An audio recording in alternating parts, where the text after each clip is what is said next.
Kalau melihat kondisi terkini di Iran dan Israel, Andi Kumala, saya jadi ingat pepatah. Apa tuh? Air yang tenang menghanyutkan. Benarkah gencatan senjata ini mengakhiri konflik kedua negara? Iya, soalnya kalau lihat Israel tenang kan mencurigakan ya. Iya. Kayak dengar anak-anak lagi senyap gitu. Biasa kerasa kerusuk ya. Iya, biasanya ada sesuatu nih. Nah, kita akan tanyakan ke analis Timur Tengah TV One, Kang Irfan Maulana yang sudah hadir di studio. Selamat pagi, Assalamualaikum Kang Irfan. Waalaikumsalam Kang Irfan. Kang Irfan, Ya. air yang tenang menghanyutkan. Benar gencatan senjata ini mengakhiri konflik kedua negara? Saya jujur saja tidak yakin 12 hari gencatan senjata ini akan mengakhiri secara permanen konfrontasi. Kenapa? Karena sebetulnya gencatan kemarin itu tidak genuine, tapi betul-betul terpaksa di saat-saat kondisi terdesak. Israel akhirnya memberikan isyarat siap untuk gencatan senjata. Terpaksanya kenapa, Kang? Dalam pertemuan para kepala negara atau pemimpin NATO kemarin, Donald Trump jujur-jujuran mengatakan Israel ancur-ancuran. Jadi kan tidak menyangka yang tidak diduga oleh Israel, Iran punya kemampuan retaliasi yang mematikan dan menghancurkan. Bayangkan rudal-rudal Iran yang diperkirakan tadinya akan habis dalam tempo beberapa hari, ternyata bertambah terus dan makin canggih dengan jenis baru yang dengan tipe-tipe yang sebelumnya mereka tidak duga. Bayangkan saja Tel Aviv kena, Haifa kena, Beersheba kena, Kaisaria kena, sehingga hampir tidak ada wilayah di satu jengkal pun wilayah Israel yang bisa luput dari rudal Iran. Sampai kapan orang Israel bisa bertahan bolak-balik dari naik turun gorong-gorong untuk bersembunyi? Karena itu negara kecil, tidak banyak bagi orang Israel untuk bersembunyi. Saat ini saja dari sejak 7 Oktober 2023 serangan Hamas, sudah 500.000 warga Israel yang lari ke luar negeri. Saat ini pun setelah bandara ditutup, perbatasan ditutup, ada ribuan orang Israel yang kabur melalui laut ke Siprus. Saya dengar informasi sampai 30.000 warga Israel yang kabur ke Siprus. Ini kalau terus-terusan lama-lama habis tuh. Jadi memang dalam kondisi semacam ini gencatan senjata. Tapi belum tentu jaminan ini akan selesai. Kenapa? Apakah ada negara yang belum puas menyerang satu sama lain atau seperti kalau bicara kita lihat secara target perang, Israel gagal mencapai target dari 12 hari pertempuran ini. Setidaknya 2 target Israel. Satu, target untuk menghancurkan situs nuklir Iran. Walaupun kemarin Amerika akhirnya menghancurkan 3 situs nuklir di Iran, tapi itu kelihatannya artifisial, hanya di permukaan. Buktinya apa? Laporan Badan Atom PBB itu, IAEA maksud saya, dan juga pantauan negara-negara Arab sekitar yang concern dengan perang ini, tidak menunjukkan bukti ada efek radiasi yang besar. Itu artinya tidak mengenai materi inti pengayaan uranium. Dan belakangan diketahui bahwa Iran sudah jauh-jauh hari memindahkan materi inti pengayaan uranium dari 3 lokasi yang diserang Amerika kemarin ke tempat lain yang dianggap lebih aman. Ada satu lagi reaktor nuklir Iran yang sama sekali tidak disentuh. Bushehr yang ada di selatan Iran di tepi Teluk Persia. Di situ ada 200-an ilmuwan Rusia yang tidak ditarik.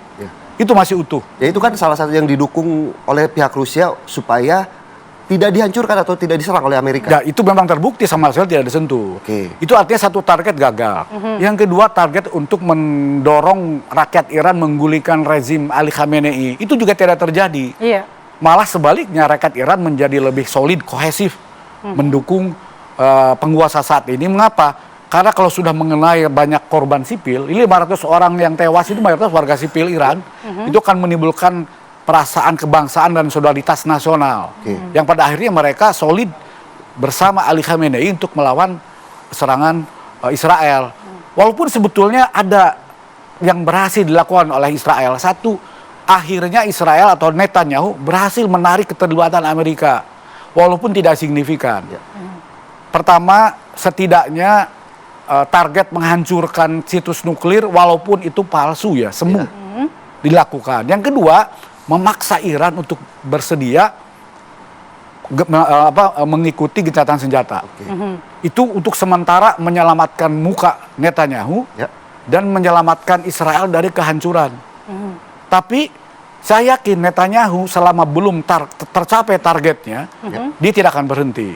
Satu lagi, keberhasilan Netanyahu, setidaknya dia melupakan dulu masalah dunia, masalah Palestina di mata dunia. Ya.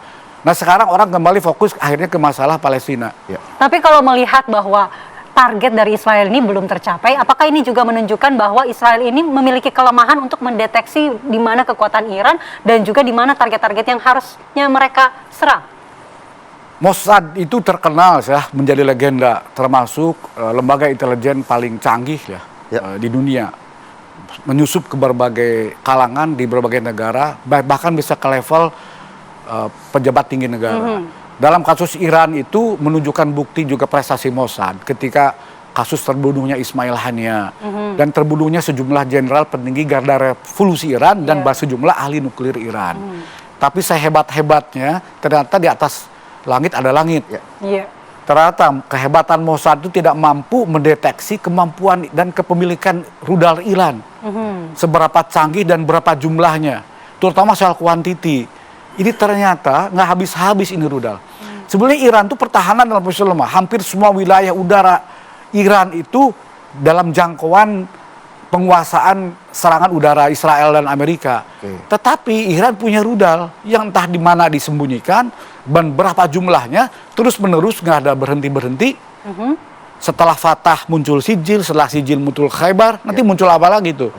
Ini kalau tidak di stop, bubar nih Israel. Kalau memang punya senjata yang begitu canggih, apa yang kemudian membuat Iran mau untuk melakukan gencatan senjata? Apakah memang ada tekanan juga dari negara-negara di kawasan Timur Tengah? Mengingat Iran juga kemarin sempat menyerang Qatar, Kang Irfan, terkait pembalasan Amerika Serikat. Ada beberapa faktor. Salah satu dugaan saya, Iran pun pasti punya keterbatasan. Cuma kan ini rahasia pertahanan mesin negara. Sampai batas mana napas mereka bisa menyelam kan gitu.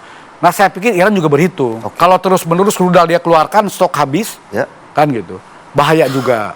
Kedua, Iran punya kelemahan dalam sistem pertahanan. Sumber yang saya terima bahwa kunjungan Abbas Araghchi ketemu Putin kemarin,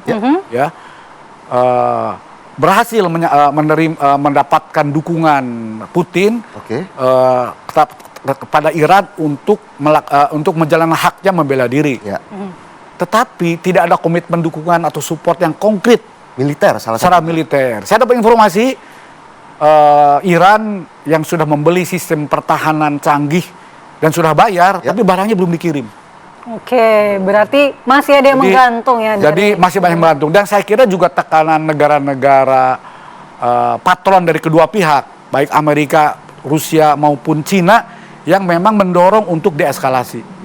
Yang tentu kita berharap ya dua negara dikdaya tersebut bisa membantu mengurangi minimal eskalasi perang antara Iran dan juga Israel. Terima kasih Kang Irfan. Saya seperti dibawa ke Timur Tengah mendengar penjelasan dari Kang Irfan pada pagi hari ini. Terima kasih. Terima kasih Kang Irfan. Waktunya.